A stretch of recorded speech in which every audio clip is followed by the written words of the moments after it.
Nobody joins a cult. Nobody joins something they think is going to hurt them. You join a religious organization, you join a political movement, and you join with people that you really like. I think in everything that I tell you about Jim Jones, there's going to be a paradox. Having this vision to change the world, but having this whole undercurrent of dysfunction that was underneath that vision. Some people see a great deal of God in my body. They see Christ in me, a hope of glory. He said, if you see me as your friend, I'll be your friend. As you see me as your father, I'll be your father. He said, if you see me as your God, I'll be your God. Jim Jones talked about going to the Promised Land, and then pretty soon we were seeing film footage of Jonestown. Rice, black-eyed peas, Kool-Aid. We all wanted to go. I wanted to go. People's Temple truly had the potential to be something big and powerful and great. And yet, for whatever reason, Jim took the other road. On the night of the 17th, it was still a vibrant community. I would never have imagined that 24 hours later they would all be dead. Die with a degree of dignity. Don't lay down with tears and agony. It's nothing to death, it's just stepping over into another plane. Don't be this way.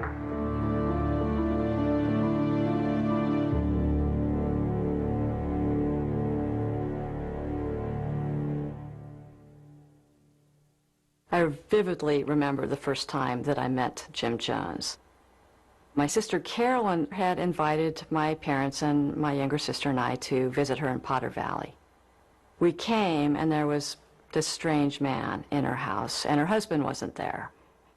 Annie and I were sent out to go on a walk. When we came back, something had happened. Something terrible had happened, because everyone had red eyes except for Jim Jones. We didn't really get the story until we were in the car going home. He was carrying on an adulterous relationship with my sister.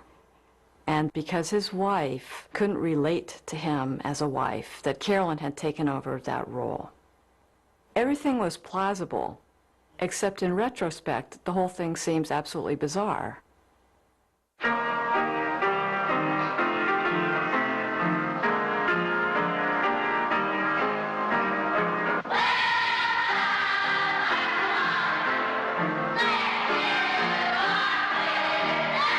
The first time I visited People's Temple, I drove at the urging of a friend and a co-worker to Redwood Valley.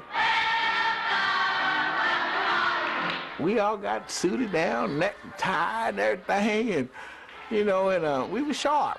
As soon as I walked in to the San Francisco Temple, I was home.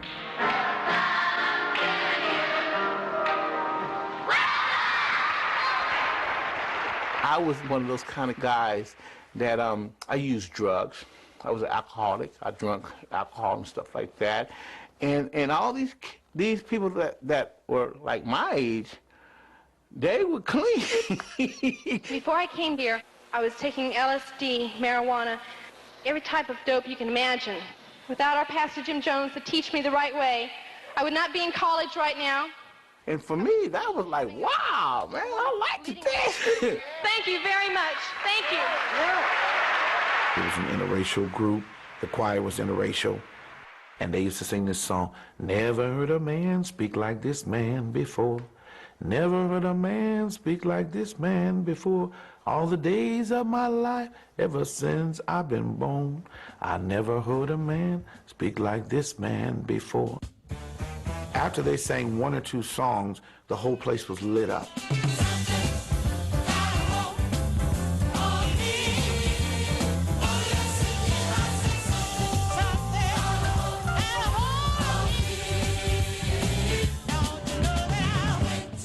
The People's Temple services, they had life, they had soul, they had power.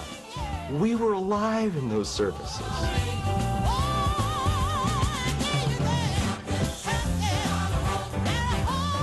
I would be up jumping in the balcony and clapping my hands. If you came in as a stranger and didn't know anything about the politics, you were thinking you were entering an old-time religion service.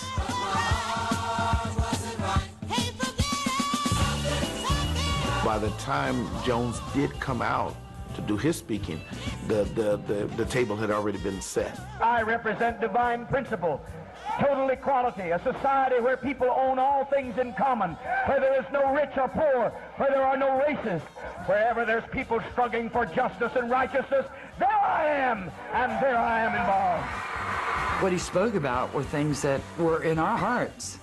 The government was not taking care of the people. There were too many poor people out there. There were poor children. The world is like a human family. The little child may not be able to go and draw a paycheck, but the father guarantees the child care. The grandmother may not be able to work anymore, but the father and mother guarantees her the right to live. Every single person felt that they had a purpose there and that they were exceptionally special. And that is how he brought so many young college kids in, so many older black women in, so many people from diverse backgrounds who realized that there was something bigger than themselves that they needed to be involved in, and that Jim Jones offered that.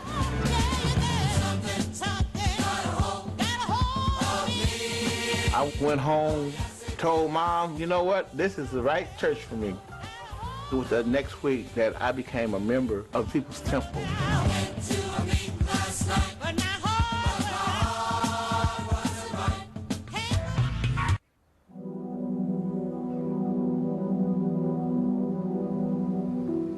There's a little town in Indiana.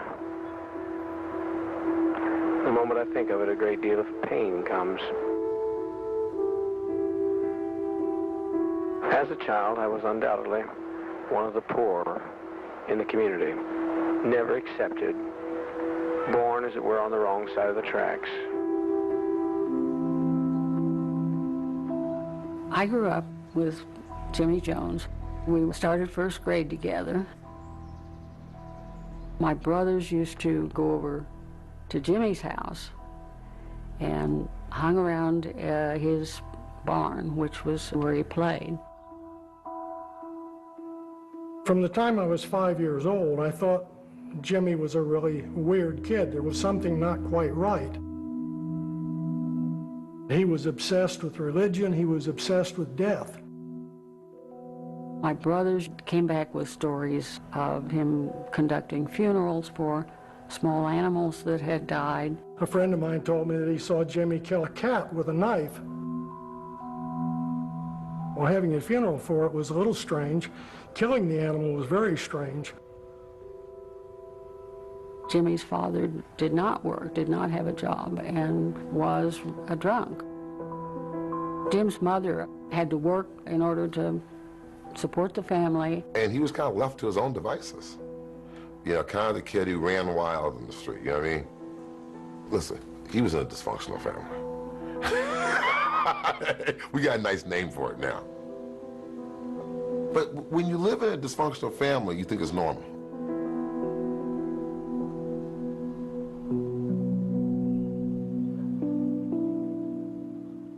Feeling as an outcast, I'd early developed a sensitivity for the problems of blacks.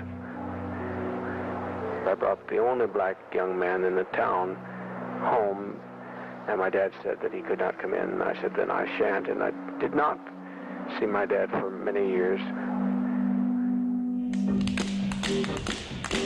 I'm a soldier. In Lynn, Jim Jones looked for community and couldn't find community in Lynn as a town, which had a population of, 1,000 people. But he did find community in the Pentecostal church.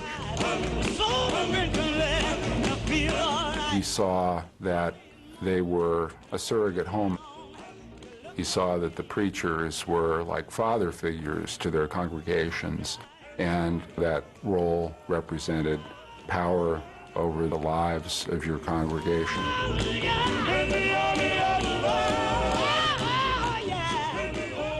Jim Jones started out on the revival preaching circuit, learning the ropes of being a preacher, and once he started doing that, it became clear that he could get a following. The first time I met Jim Jones was Easter 1953. My mother-in-law, Edith Cardell, had a monkey and it hung itself. And she wanted to replace the monkey. So she looked in the Indianapolis Star, and in that Indianapolis Star was Jim Jones's ad that he had some monkeys to sell. So it was through that that she met Jim Jones and came back saying that he'd invited her to church this next Sunday. Father, in the name of the divine Son, in the name of the life-giving presence, speak in our hearts now. It didn't make no difference what color you were. There was everybody welcome there in that church, and he made it very plain from the platform. We had some people that disagreed with Jimmy that got up in the audience and said they disagreed with him. They did not like this integration part of the services. We did ask people to leave the church one night because of that. I was the first Negro child adopted by a Caucasian family in the state of Indiana. Jim Marshland actually went to adopt a Caucasian child. The story goes that I was crying real loud, and it drew attention from Marshland to come over.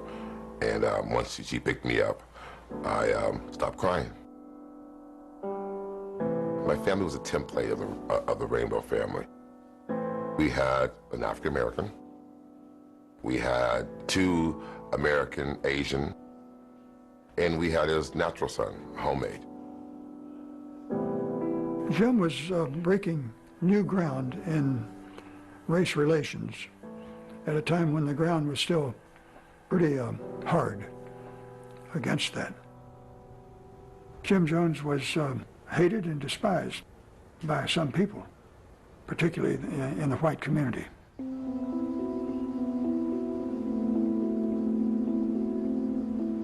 There had been pressures on him to leave Indianapolis. He thought that Indianapolis was too racist of a place for him to be, and he wanted to take his people out. California is perceived to be a very progressive state. This would be the place to implement the dream of racial equality, not Indianapolis, which seems hopeless, but California, which seems to be the promised land. He chose Ukiah in Northern California, about 90 miles north of San Francisco, because there was an article in Esquire magazine that said that Ukiah was one of the 9 places in the world that in the event of thermonuclear attack, people would survive. I told Edith, if you follow Jimmy to California, you're crazy. So what did Jimmy do but took it to a psychiatrist and sent me a certified letter that she is of sound mind and she is not crazy. I was there the afternoon that Edith drove away. I didn't know I'd never see her again.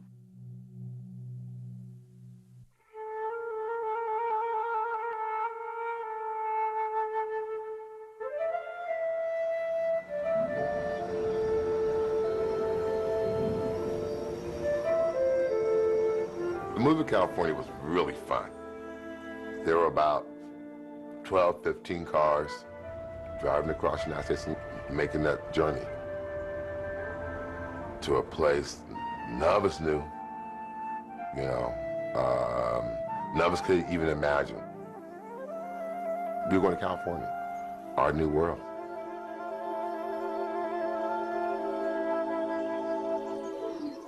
When I saw Redwood Valley, I couldn't believe my eyes because it was like a paradise. It was rural, it was green, there were grapevines everywhere, and I fell in love. I said, this has got to be a perfect way to live. Started with about 141 people, and from that we've grown to a very thriving congregation. We have about every level of society, all socioeconomic income strata, from professional down to the ordinary field worker, field labor. Really, it's beautiful to see that all these divisions have been broken down, not only race, but any differences of economic position. The focus of Jim's message was taken from the Bible, where Jesus, in his earliest days, told people to sell all things and have all things in common. Jesus Christ had the most revolutionary teachings to be sad, in the sense that he said to feed the hungry, clothe the naked, take in the stranger, minister to those, the widows and afflicted in their suffering. And we feel that no one really tried Christianity too effectively, or the Judeo-Christian tradition. The membership increased substantially as he procured more and more Greyhound buses and fixed them up. And every summer he began this cross-country tour. The purpose of the bus trips was to spread Jim's beliefs about socialism and the world and how we can live a better life and about an integrated lifestyle. But behind that, I think it was to gather more members for the temple.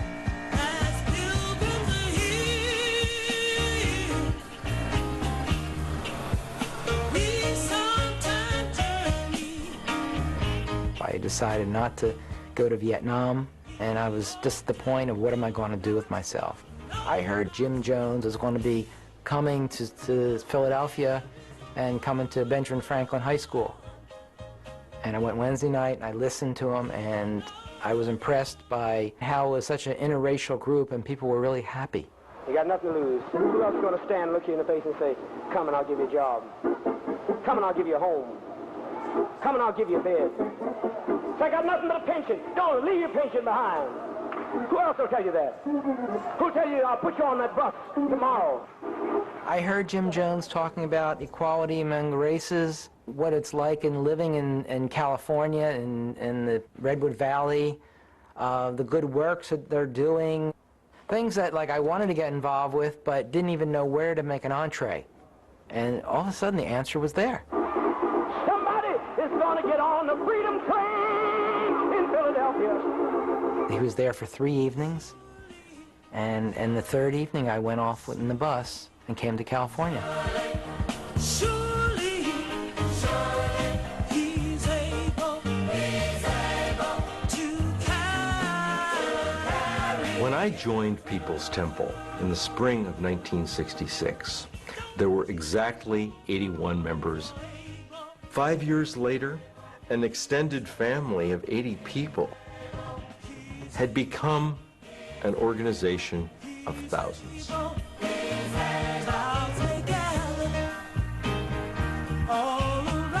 People's Temple really was a black church. It was led by a white minister, but in terms of the worship service, commitment to the social gospel, its membership, it functioned completely like a black church. He talked black. He really understood it. He understood how it was to be treated differently. And that's from his roots coming out of Lynn. When people heard Jim, they didn't look upon him as being a white preacher, you know. People didn't look at Jim as being white. He was not white. He was just their preacher. You going to go to Texas with me when I have that cafe? I was just wondering whether I could go or not. I would love to go. Why, of course you'll go. You went to Mexico with me. As older people joined, it took a year or so, and he'd convinced the people that, you know, he was doing so much in the community. And so why not, rather than just tithe your 20%, why not sell your home? Give the money to the church. And that is what people began to do. Now, in this church, what have we done in a short time? We have 4 senior citizen homes that are the most innovating, the most beautiful you want to see. They had their own rooms, they had every need taken care of, they had their food provided. They were well looked after. Now, my home is stone blocked and there's not a piece of new furniture in it, but our senior citizen homes, they're elegant. And that's beautiful. They were giving their life's money and savings to the church, but in exchange, the church was agreeing to take care of them in a community, not just in a nursing home. Surely, he's able to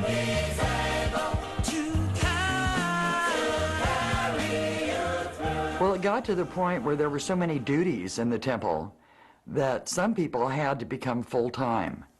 So when you were full-time temple, you worked about 20 hours a day. My week kind of ran like this. I'd work my regular job on Mondays, you know, from 8 to 5. Then I'd work on files. There were people who ran rest homes. There were animals to be taken care of. There were the publications. Everybody had a job. Wednesday night we'd have a meeting in Redwood Valley, and I'd go to the meeting for till probably 10 or 10:30. We turned our paychecks over every time we got paid. And then we got an allowance, $5 a week. And Friday I'd go to work, and I'd get off of work, and I'd hop on the bus or drive the bus to San Francisco. If I had to go to the doctor, it was taken care of. If I had to go to the dentist, it was taken care of. If I needed clothes, that was taken care of. And often on Saturday night we'd have planning commission meetings till 2 or 3 in the morning. We would always try to let each other know next day, well, how long did you sleep? Oh, I slept 2 hours. You only slept 2? Well, I slept an hour and a half. And then Sunday we'd have a Sunday morning service, and then around 1 o'clock, hop on the buses, drive up, drop people off in San Francisco, and drive up to Redwood Valley. The longest I ever stayed awake was 6 days, and that's with no coffee, no nothing. It changed over the years, but it was always busy. Being in an environment where you're constantly up, you're constantly busy, and you're made to feel guilty if you take too many luxuries like sleeping, you tend to not really think for yourself. And I did allow Jones to think for me because I figured that he had the better plan. I gave my rights up to him, as many others did. Edie? Are your fingers numb? In your right hand. Reach the fingers out that are bothering you.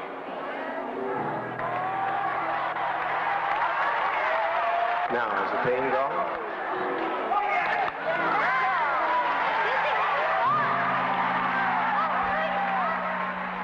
There was a senior citizen, and we nicknamed her Power.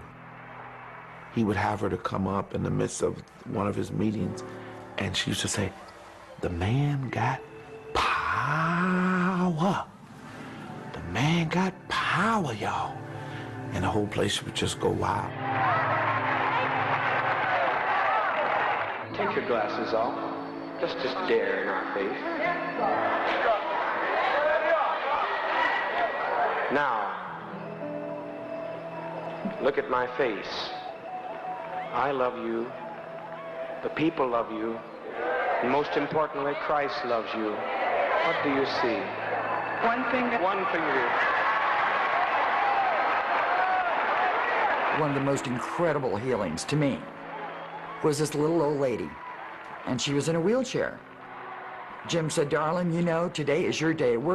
You're gonna get healed today." He said, we're gonna heal those legs of yours. You're gonna walk again. And the whole auditorium went totally crazy. Come forward, my dear. Stand up. Take that step. Bless your heart. Take that step. And she takes this real slow, shaky step. She said, "I can feel it." He said, "Yes, I know you can feel it. Now take your other leg and do it." And it's another real slow, shaky step. And he says, "Now I want you to walk toward me."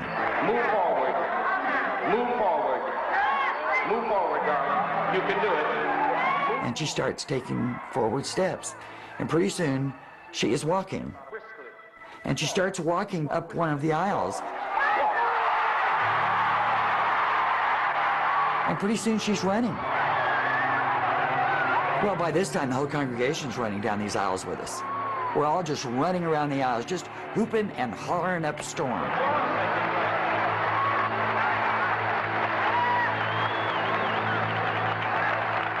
Later, I found out that this person that I had seen healed and cried with was really one of the secretaries made up to look crippled and blind. Never shall forget what he's done for me. Oh, what he's done for me. Oh, what he's done for me. Oh, what he's done for me. I never shall forget what he's done for me. For those people that hadn't grown up in the apostolic world, Jim would say, you know, I know this is different for you, but for people to come from extremely religious backgrounds so that I can bring them forward to the message that's so important for all of us today, and that is activism, then I need to speak on each person's level. He said, a lot of you people, you Christian people coming in, you're so hung up on this Bible. He said, this black book has held down black people for the last 200 years. He said, but I'm going to show you this has no power. So he leaned way back like a football player, and he flung it. And when he flung it and let it go, the place got dead quiet. Like. And he waited till it hit the floor. Pow! When it hit the floor, he stood and he looked back and forth. He said, now, did you see any lightning come from the sky and strike me dead? You're going to help yourself or you'll get no help. There's only one hope of glory. That's within you. Nobody's going to come out of the sky. There's no heaven up there. We'll have to make heaven down here. And he said, what you need to believe in is what you can see. He said, if you see me as your friend, I'll be your friend. As you see me as your father, I'll be your father, for those of you that don't have a father. He said, if you see me as your Savior, I'll be your Savior. He said, even so, if you see me as your God, I'll be your God. Said I never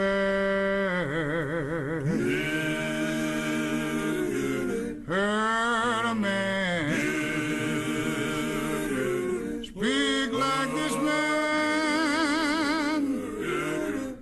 before. People lifted Jim to a level of adoration because many believed that he had healed them of cancer. Many believed that he had saved their son or daughter from an automobile accident. There were many reasons for many people to admire, love, excuse, overlook much of what Jim did.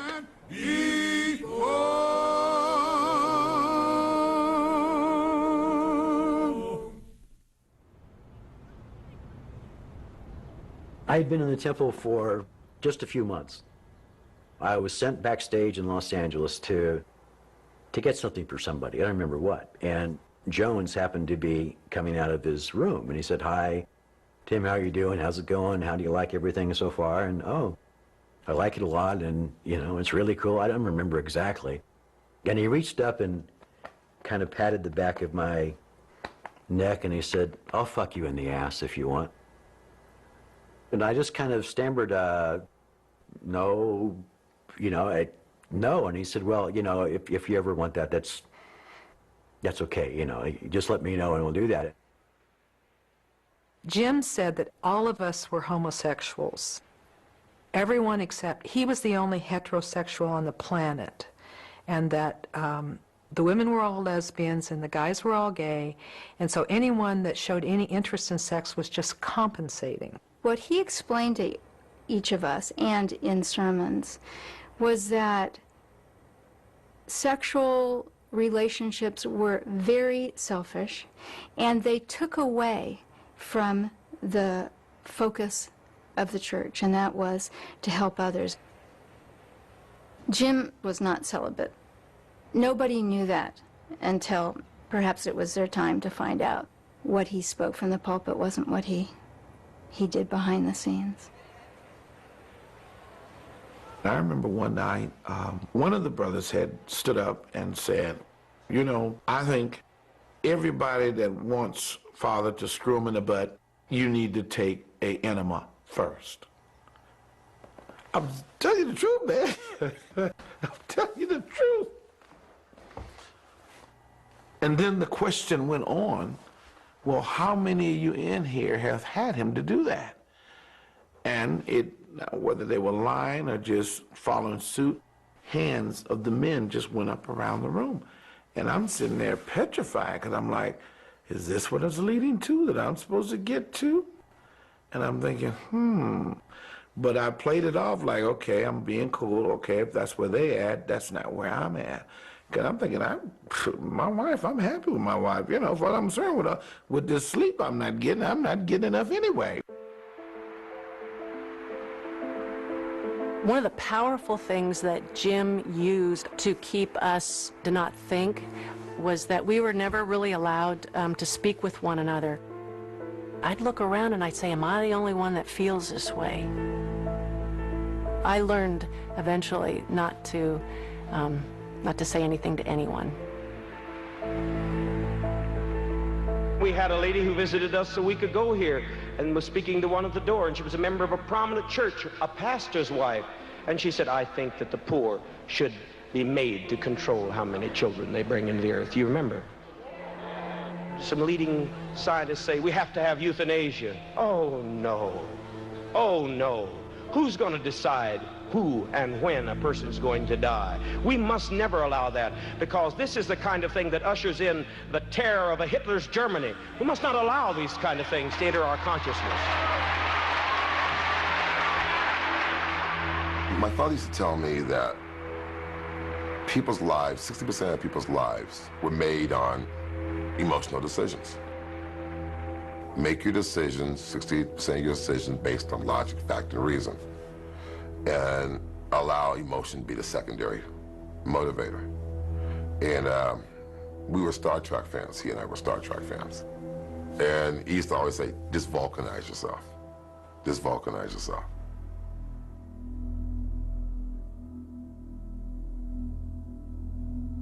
We were celebrating New Year's Eve. There were about 120 people. Jim started talking about our cause. And he said, this punch is going to be passed out to everybody here. We all drank our punch, and then, he said, you just drank poison. And we'll all die right here in the church together as one. The women were just screaming, oh no, my baby, my baby. And others just sat there. And all of a sudden, Jim says, that wasn't poison you drank. Jim said that this was a test of loyalty. He just wanted to see if we were truly committed to our cause, and that was how we would show it. Well, it wasn't about our loyalty, because we were demonstrating loyalty all the time. Coming there, being there in the meetings, sitting, listening, you know, supporting, working. And I thought it had a lot more to do with Jim's sense of rehearsal. Did he feel like he was potent and omnipotent enough to really get people to kill themselves when he said so? And that frightened the hell out of me.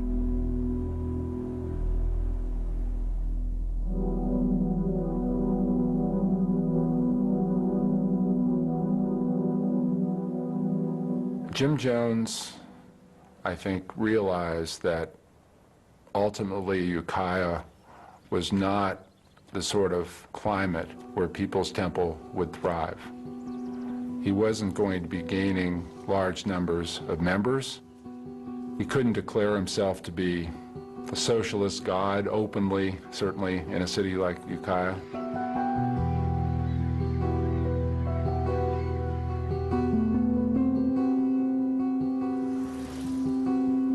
In San Francisco, Jones walked in on a sort of a wild kind of party where there was a lot of new faces and new sources of power. And there was a sort of feeling that smaller groups, neighborhood groups, activist groups had a bigger chance. I think the early 60s had been a time of great optimism. There was a belief that we could change the world through social movements. With various assassinations, Malcolm X, Medgar Evers, Martin Luther King, Robert Kennedy, there was definitely a feeling of hopelessness. The message of People's Temple was, no, the dream is alive.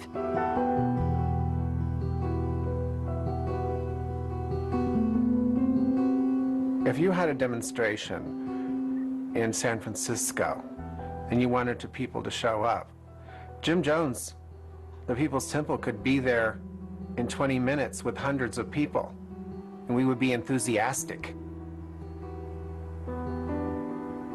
There was an attitude of, we can change the world, And that's what we wanted to do. These people would be on time. They'd be polite and nice. They were a span of ages, a span of races. They were tailor-made for a political rally. To a politician, it was like a birthday cake times 12. You've managed to make the many persons associated with People's Temple part of a family. If you're in need of health care, you get health care. If you're in need of legal assistance of some sort, you get that. If you're in need of transportation, you get that. And that's the kind of religious thing that I'm excited about and have some respect for. When vice presidential candidate Walter Mondale came to San Francisco, Jim Jones was part of the entourage that boarded his private jet.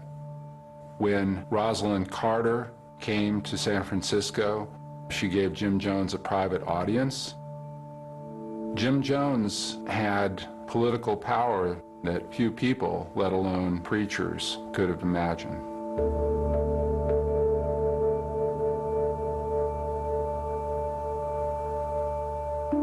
Jim Jones represented the People's Temple as a progressive movement that was threatened, that there were outside forces who didn't want us to do what we were doing, and it was the government. The government was infiltrating and wiretapping and trying to kill people or assassinate people. That's what was happening. He was always paranoid that someone was going to get in and try to kill him. That they had two people that had dedicated their lives that they were going to jump in front of Jones and take the bullet, kind of like the Secret Service, so to speak. Jim started changing a lot in the 70s. He was taking drugs. I think he said it was his kidneys at the time. And he was getting more and more paranoid. Incredibly paranoid. It was always threats, always threats. They were there. They were just about to try to destroy us. We weren't always vigilant about our movement.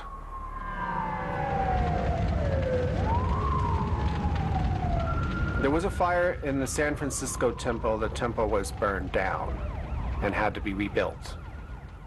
The fire proved they are out to get us. They so don't want us to do what we're doing. They've burned down the temple. They'll do anything to keep us from doing what we're doing, so we have to be even stronger. What about the fact that the Ku Klux Klan has increased 100 times in its membership? Well, not Mississippi, I'm talking about New York State. It's the church's duty to have a place of protection for its people. December of '75, 90 of us went by plane into Guyana and saw where we were building the community there. See, they've made progress on the road and leveled it, clear in the 5 miles. Then you're seeing in the distance housing complexes that are being built. What I saw that creation as being was building a city where we could move and raise our children outside of the oppression and the racism of the United States of America. When I first went into Jonestown, it was just a footpath in the rainforest. We had Indians in front of us with machetes, and we had Indians behind us with machetes. 300 miles into the jungle, we literally built a city in the middle of the jungle, in the middle of nowhere. Hello, family. It's such a joy and great pleasure being here because of Father's love. We are trying to make, and we are making, a place of refuge for all of you here. There's nothing at all that I have any holdings there. I do not want to go back in any way, shape, or form to the States. I love it here, and this is the place where all of you are going to be. Pretty soon we were seeing film footage of the first crew that went down there. We all wanted to go. I wanted to go. It looked like freedom. Now will each of you give a very fond embrace, a salutary kiss of greeting to your neighbor, and let's fill this atmosphere with warmth and love. We thought of ourselves as one big family that did handle our own discipline. I was in a lot of the meetings where People were spanked or beaten, and I was slapped once also in a public meeting. People were brought up front and had to tell who they'd slept with and who they'd sneaked off to a restaurant with. It wasn't a week that went by that I wasn't called up on the floor because of my behavior, because of my attitude. Stanley Clayton, up front center. He would ask people, what do you think we ought to do with them? You think I ought to get a good boxing? And then you'd get a resounding roar, yes. You might fight 5 people in one night. Well, you know, you're very tired. I've seen situations where they actually knocked the person out and actually took water and threw the water back on, woke him up and woke him some more. I had welts really bad, and when I went to work the next day, one of my employees noticed the welts when I sat down, and I just broke down and told her. She didn't even know I was People's Temple. And she called the manager of the station up, and they talked to me about leaving. I couldn't say goodbye to my son and my husband, because at that point it was like the Gestapo. The families were turning in each other. If I had said goodbye, one of them would have reported me. It's kind of like when you get married and you have this ideal and you're in love, and then, the honeymoon wears off and reality sets in. And most people, once the going gets rough, don't jump out immediately. In one planning commission meeting, Jim was getting notes, kind of love notes from one of the members on the planning commission. Jones is sitting there calmly, and so another lady said, well, I don't know why you keep doing that. What makes you think you got something that he wants anyway? And so another woman says, well, you know what, you ought to just take off your clothes and show him what you got. You ain't got nothing. And so by this time, they look back to Jones, and so he looks up his glasses, and he nods with approval. Yeah, that's a good idea. She was to be totally naked, and she was down to nothing but her skin.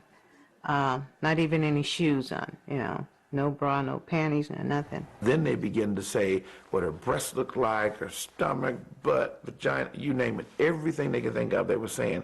By this time, her face is red. Her body's almost red from embarrassment. And I noticed something. Jones was sitting, looking over his sunglasses, but he had a smile on his face, like he's really enjoying this woman being torn down. I have a conscious memory of sitting there thinking to myself, this is wrong. And I didn't do a damn thing to stand up and say, this is wrong. It's like a child in a dysfunctional family. On a certain level, it's normal, I just kind of took everything in stride. But then we felt like we had gotten involved and gotten in so deep that it was actually no way out.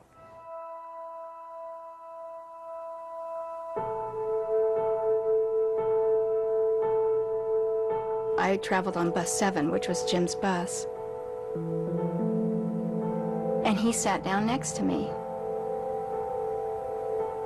And I was sitting there and I thought, that's weird. It smells like alcohol next to me. And he leaned over and he said, do you know what you do to me? He had informed me that I was to come in, and on bus 7 there was a room in the back, which was like for just him. He had books, he had a desk, he had a bed. When everyone got off the bus at the rest stop, I went into his little room and I sat there and waited for him. And finally, he opened the door, and without any talk or anything, he just pulled down his pants and had sex with me. And as I lay there, frightened, not sure what to do, and as I shivered, he'd say to me, this is for you. I'm doing this for you, Debbie.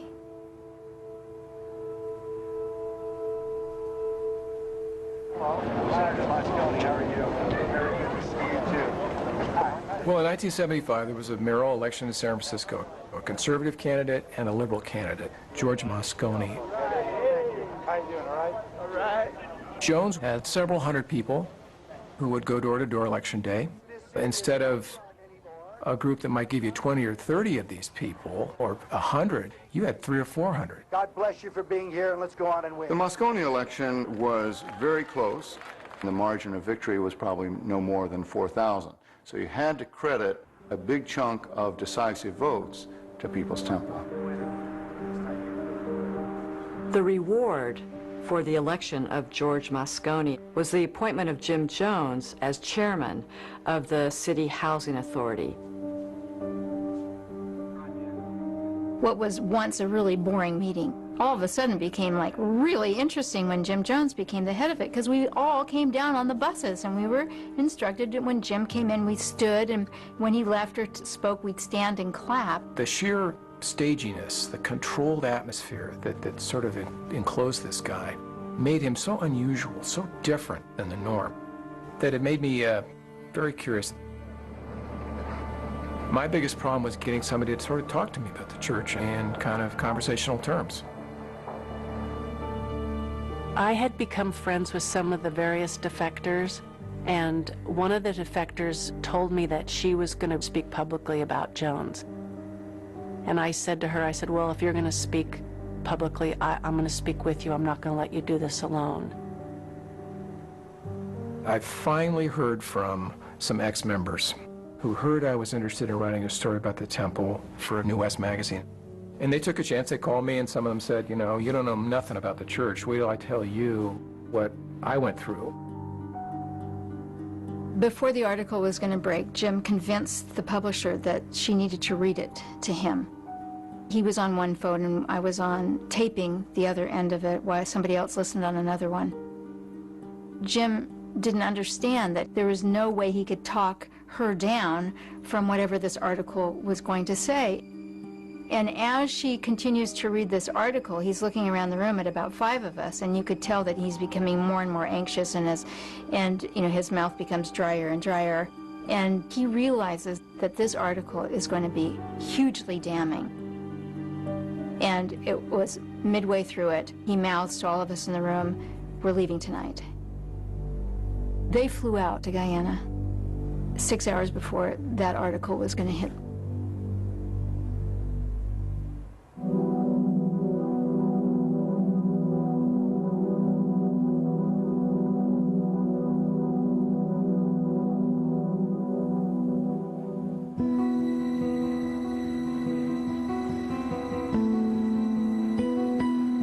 Jim Jones decided that there was too much pressure, too much trouble to stay in San Francisco. He ordered the move to Jonestown, and it happened almost overnight.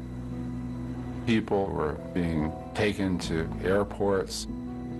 There were people who were packing their belongings and leaving their homes with virtually no explanation to their family members as to where they were going or why they were going.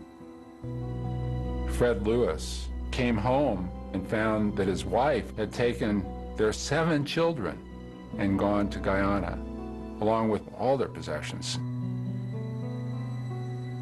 My wife had gone over 3 months prior.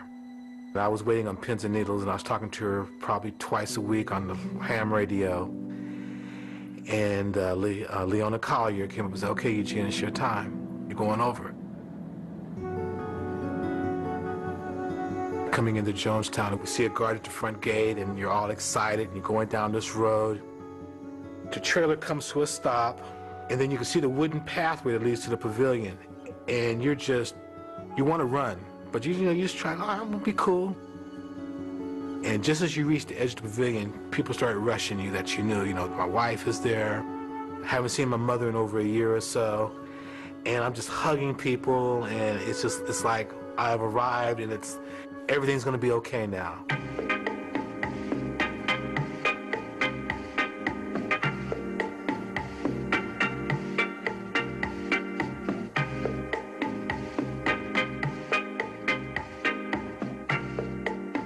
I've never been so totally happy or fulfilled in my life. I can't begin to describe it. You could sit here and talk all day long and no words could describe the peace, the beauty, the sense of accomplishment and responsibility and camaraderie that's here, it's overwhelming. It really is. You can't describe it.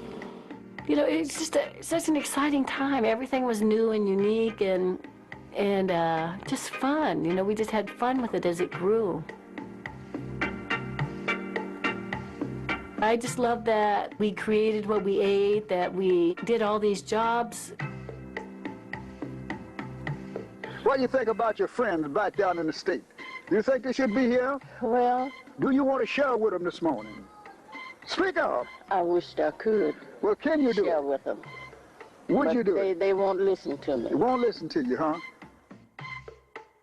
When you don't have anything, you own Jonestown. You are part of Jonestown. You were a shareholder at Jonestown if you were African American. It gave them the opportunity to really be a part of creating a utopia.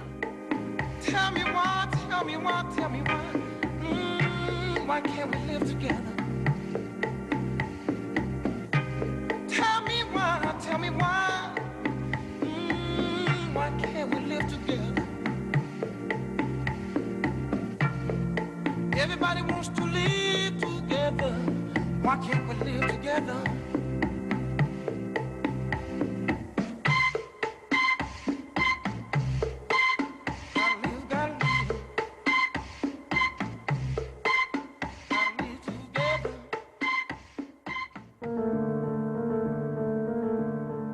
I think that Jim Jones took his group down there because he was afraid to face the publicity and answer the questions here in this country. I don't think that he feels confident having people talk to their relatives. I think the only way he can survive and sustain what he started is to isolate all his followers from this country and from their families. The concerned relatives were the ex-members who wanted other family members still in the church to know they could leave.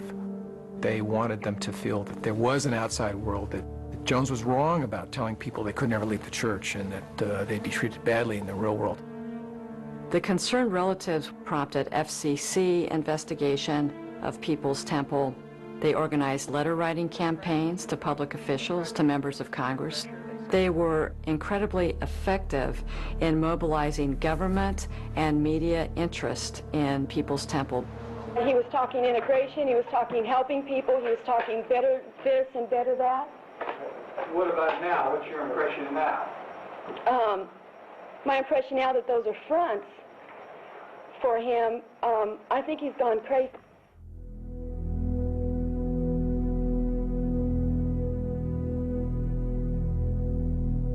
When Jim Jones wasn't there, things tended to be a little bit lighter. You know, people would be dancing or singing. There'd be music in different cottages. But when Jones was present, it was very, very dark. It was almost like a dark cloud. In Jonestown, there was a speaker system, and only Jim spoke on it. And it went 24 hours a day, and he would tape himself. So in the middle of the night, all through the night, his voice was talking to you. The United States is calling for the removal of all blacks and Indians, so is England, and want to have their immigrant black Indian population removed in 6 months. We had no other radio or TV or communication with parents or any kind of, update that could show us really that there's a whole other thing going on besides what Jim was interpreting for us. I make my stand clear. Give us our liberty or give us our death. No matter where you were, you could hear. You could hear it in your bunk at night. You could hear it when you're in the outhouse. You could hear it when you were working in the field. You could hear it all the time. At least on those terms, we choose our death, and no one chooses it for us. Don't try to take any of our children. There was this pervasive sense of being under attack in Jonestown. He told them that things were just getting worse in the United States. They couldn't go back home. And not only that, but these forces were traveling to Guyana to destroy them there. We can't know how much of this conspiracy there is in the U.S. Maybe it's economics. Who knows what it is? I'm not even sure. But I do know it's real. It's obvious that Martin Luther King was murdered by a conspirator. Malcolm X. Over the summer of 1978, all of us noticed that Jim seemed to be getting sicker. His harangues over the loudspeaker were getting more and more frantic and really just sounding more and more insane. He had gotten to the place that even his voice was becoming slurred. And he said it was because the nurse was giving him the wrong medications. But yet and still, every day, it was getting worse and worse. Every night at some point, his voice would come over the loudspeaker and he'd say, "I'm sending somebody out tonight.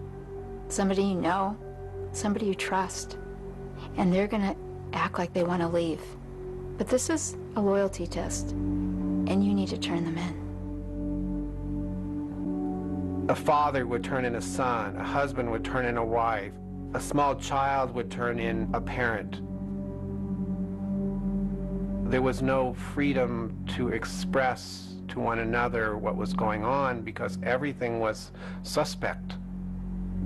The most forbidden thing to express was to leave. He had a real issue with separation. People could not leave him. He took it as a betrayal to the cause and to him personally. He said, "I really want to get away from here, and by Christmas I will be gone." By Christmas, you want to be gone? By Christmas, do you want to be gone? By Christmas, do you want to be gone? I would ask you, could I go home to make a trip to see my people? I have the power to send you home by Christmas, but it's not on Trans World Airlines. It's blasphemy. It's blasphemy to talk about going back when you have not been given any approval. Do you want to go home? No. Well, then be seated and shut your mouth and don't be in my face anymore.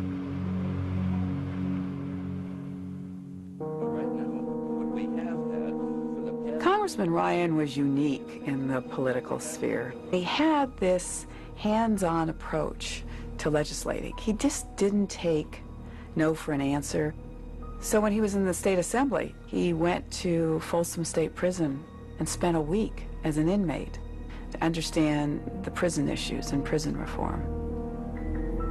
He became concerned because a number of residents in San Mateo County had become members of the People's Temple, and family members started contacting him, concerned about their whereabouts and concerned about whether or not they were being held against their will. The word we were getting was that there was an armed encampment. It was enough for the congressman to say, you know what, I want to go find out for myself.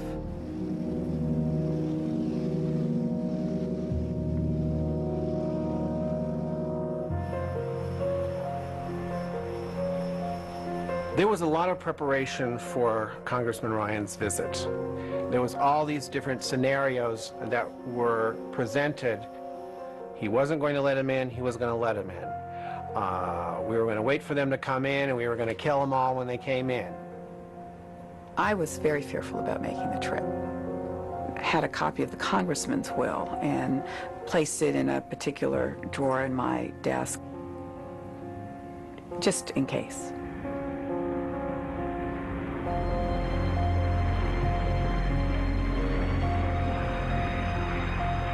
We flew in sometimes in the afternoon, about 6 p.m. We saw this beautiful signs, "Welcome to Jonestown." As we approached Jonestown, it was Spartan, but very impressive. How could you not be impressed that out of the jungles of Guyana, they had carved out a community? They had crops growing, they had cabins, they had a little medical clinic, a little daycare area. Power, rice, black-eyed peas, more peas. They have different containers around the place. We couldn't go through all the tremendous inventory they built up. Kool-Aid.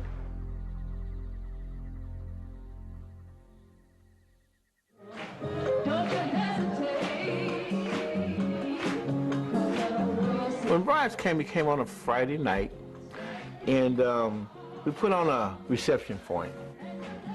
The songs that we sang that night, it was people saying this is who we are and this is what we're about.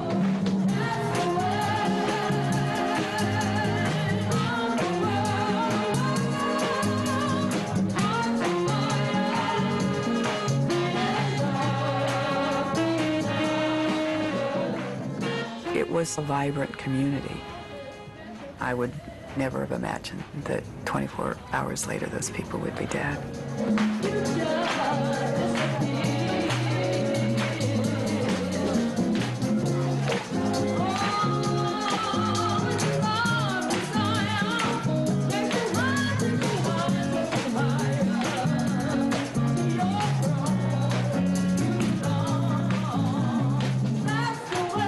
Everything up to that point was good.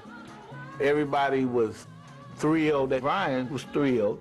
He just kind of praised us. I think that all of you know that I'm here to find out more about questions that have been raised about your operation here. But I can tell you right now that from the few conversations I've had with some of the folks here already this evening, that whatever the comments are, there are some people here who believe that this is the best thing that ever happened to them in their whole life.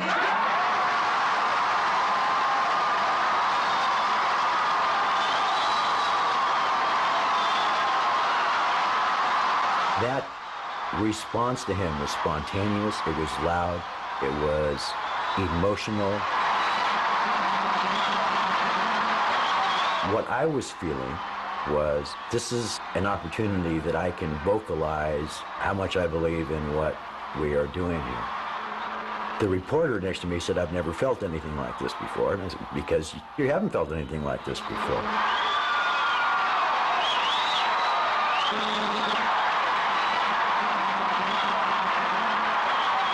I actually felt pretty good overall. This went probably as well as it possibly could go so far.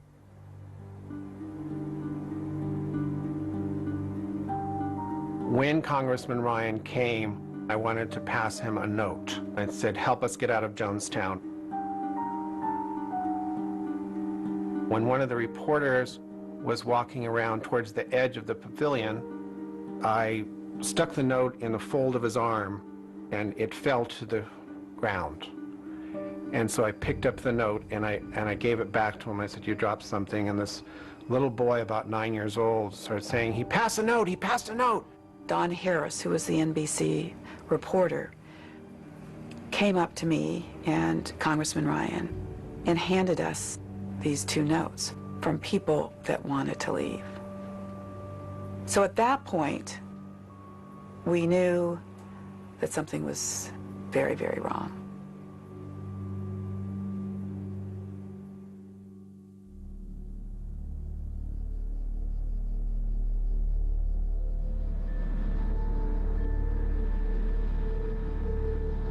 I was like the first to rise up the following morning.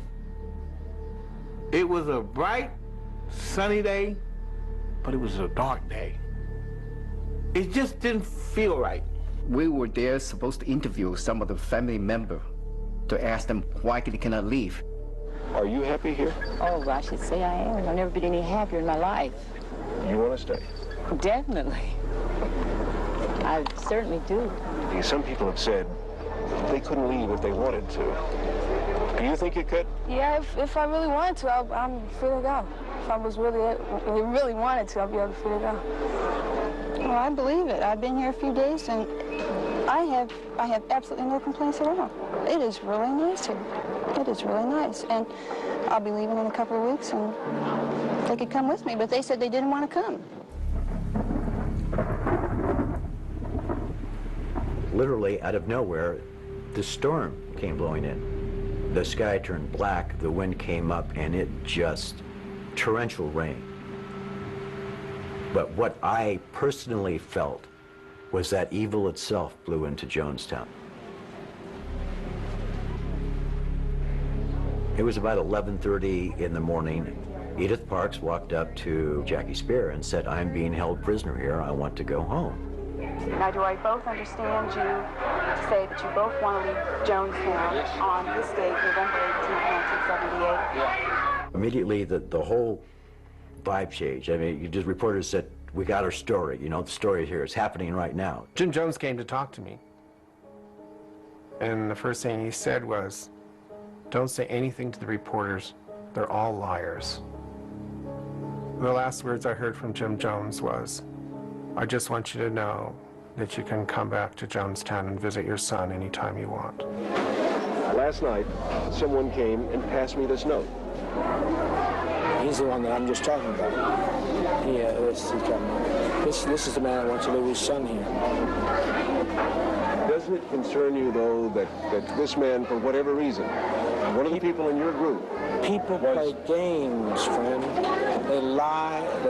What can I do about liars? Are you people going to leave us? I just beg you, please leave us. Bill, we will bother nobody. Anybody wants to get out of here can get out of here. We have no problem about getting out of here. They come and go all the time. I don't know what kind of game. People like publicity. Some people do. I don't. But some people like publicity. But if it's so damn bad, why is he leaving his son here? Can you give me a good reason for that? When word got out that people were leaving, all hell broke out. You bring those kids back here! Hold on a second. You bring them back! One second. Don't you touch my kids! More people wanted to leave. And then Jim Jones started to make pleas to people saying, "You can't leave. You're my people. Why do you want to leave?" It was an emotional roller coaster for everyone there. Don't you touch my kids! Mother! Wait. Take my kids! Jones was in the pavilion. At one point, he said, "Well, of course you can go if you want." But clearly that was not the message. The message was, "You are betraying me." I went and I spoke to the congressman in the pavilion. I told him, "You are in extreme danger. You need to leave." And he said, "You don't have anything to worry about." He says, "You have the Congressional Shield of Protection around you." And I just looked at him like he was totally insane.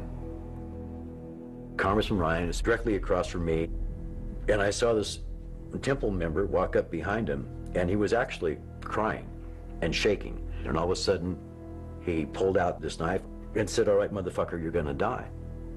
We all jumped on him, and there were just screams of horror everywhere. We heard this great uproar in the pavilion, and the truck stopped. Shortly thereafter, Congressman Ryan starts walking out in this blood-stained shirt. Those of us in the news media viewed Congressman Ryan as a form of protection, a shield of the United States. What happened there in those few moments made it clear that nobody was safe.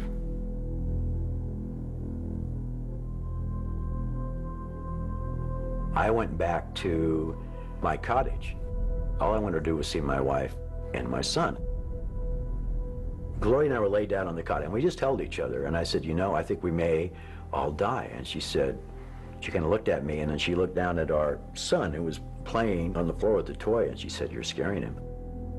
I had literally opened my mouth to say, "We need to leave," when there was an announcement on the loudspeaker, "Will everybody report to the pavilion for a meeting?"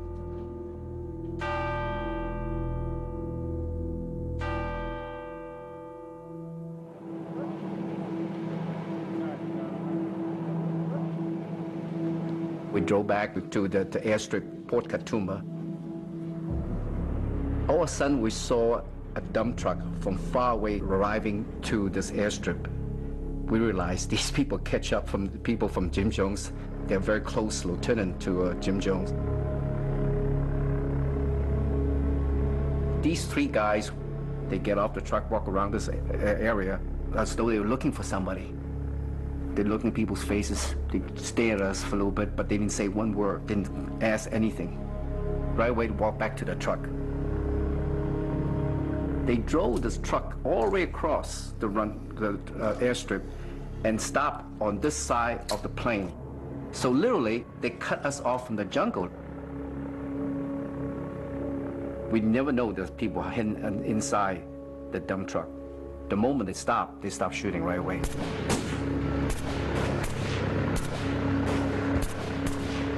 Everybody ran towards the plane, on this side of the plane. They tried to hide underneath the wheels.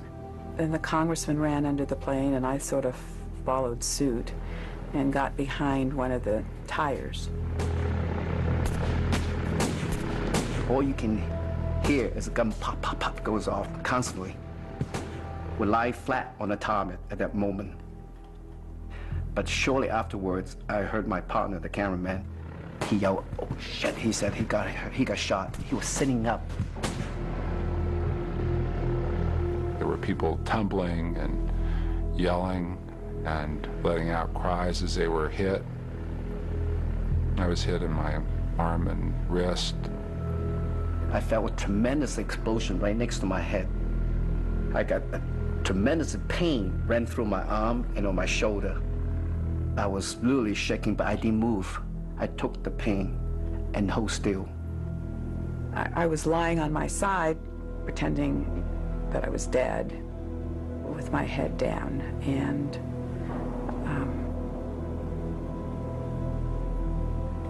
they came and shot me at point blank range. I remember someone coming to me and telling me that Congressman Ryan was dead. But I was at a point where I didn't know how much more time I was going to be alive.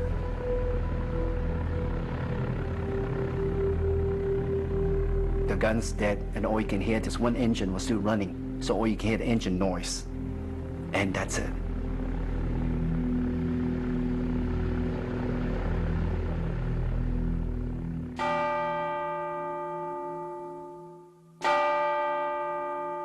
We walked up to the pavilion together with everybody else. It was very quiet, it was very somber, it was very sad, but it wasn't a death march. The congressman's dead.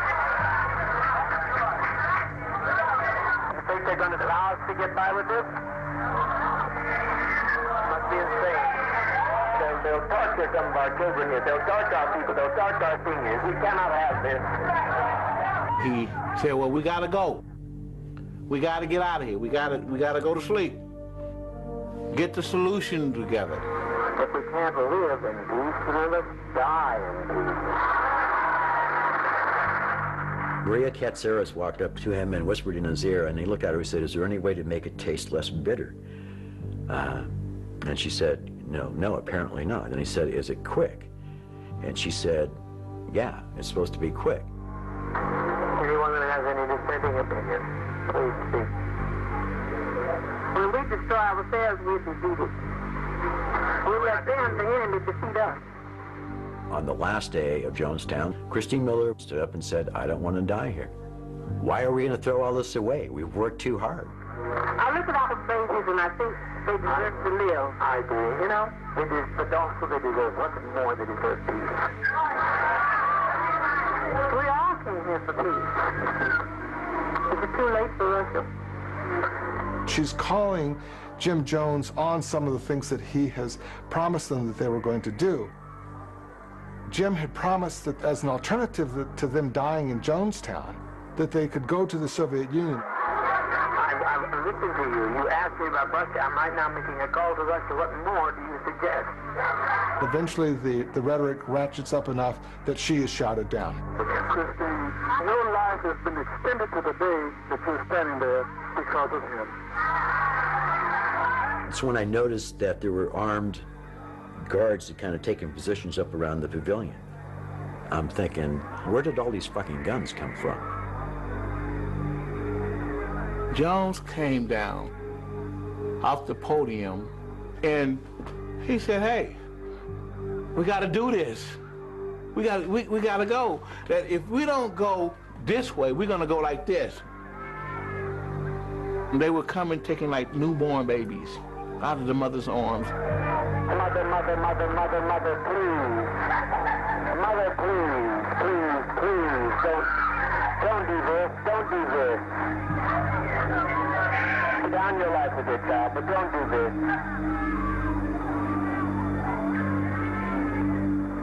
There was a young kid, his name was Thurman. When he came inside, he bumped into me. At that same time, he's falling to the ground and he's going into convulsion. Hurry, hurry, my children, hurry. All I say, does not fall into the hands of the enemy. Hurry, my children. Hurry. I grabbed the kid from the shoulders up. In that process of taking him out of the pavilion, this kid died in my arms. I just felt the life go out of it. To me, at that point, I knew that this shit was real.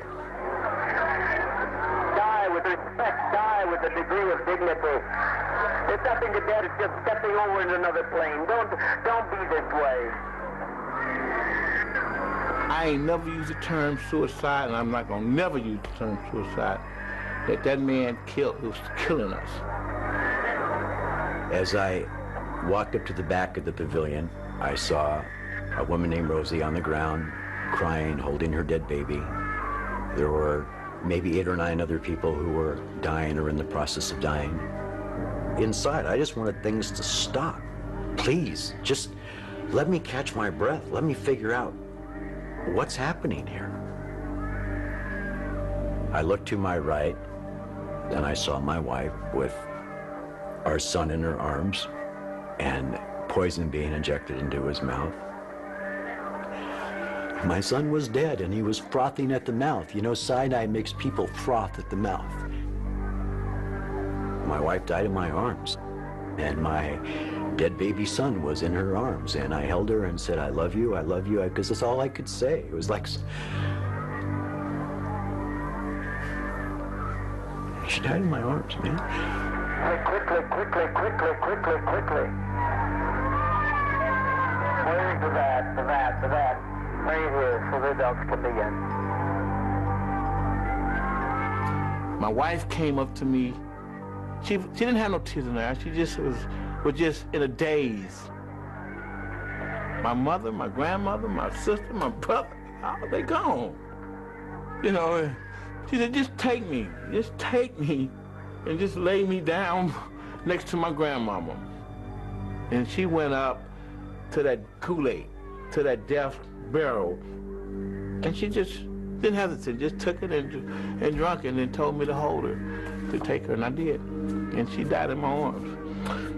And once I laid her down, and she told me how she wanted to lay with her grandmother, I at that point knew that I didn't have no reason to be here anymore.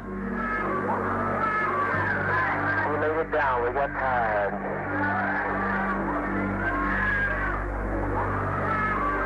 We didn't commit suicide, we committed an act of revolutionary suicide protesting the conditions of an inhumane world.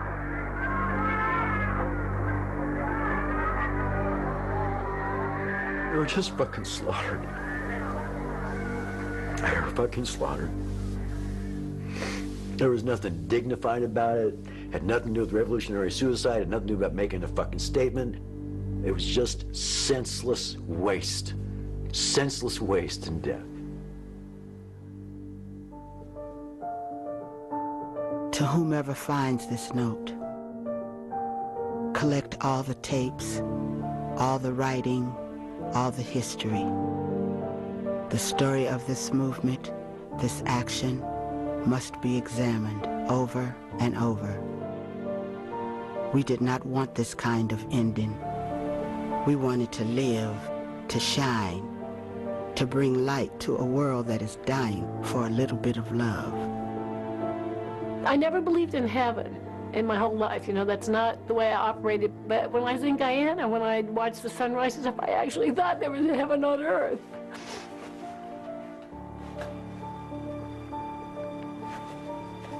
And now I can't believe in heaven anymore. There's quiet as we leave this world. The sky is gray. People file by us slowly and take the somewhat bitter drink. Many more must drink. I'm saddened because it didn't work out, because it just seemed so beautiful. And I'll say this about November 18th. I felt I'd lost a family, and I knew I had lost my children. A teeny kitten sits next to me watching. A dog barks. The birds gather on the telephone wires. Let all the story of this people's temple be told. We were people that we wanted to make a change. It's a shame it didn't happen. It might not never happen. But one thing I can say, at least we tried. And we didn't sit back and wait on the laurels of somebody else to try it. Yes, we tried it. Yes, it was a failure. Yes, it was very tragic. But at least we tried. If nobody understands, it matters not. I'm ready to die now. Darkness settles over Jonestown on its last day on earth. I never had any dreams of Jonestown until this one dream came. I could see myself in Jonestown walking, and when I looked to my left, there was my son. He was standing in the middle of a duffel bag, and just right when I got ready to reach to touch his head, he pulled the bag up like this, and the bag fell, and he was gone.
Be sure to be watching this time next week for our exclusive coverage of the IAAF World Athletics Championships live from Osaka, Japan, and support our Australian team in bringing home the gold.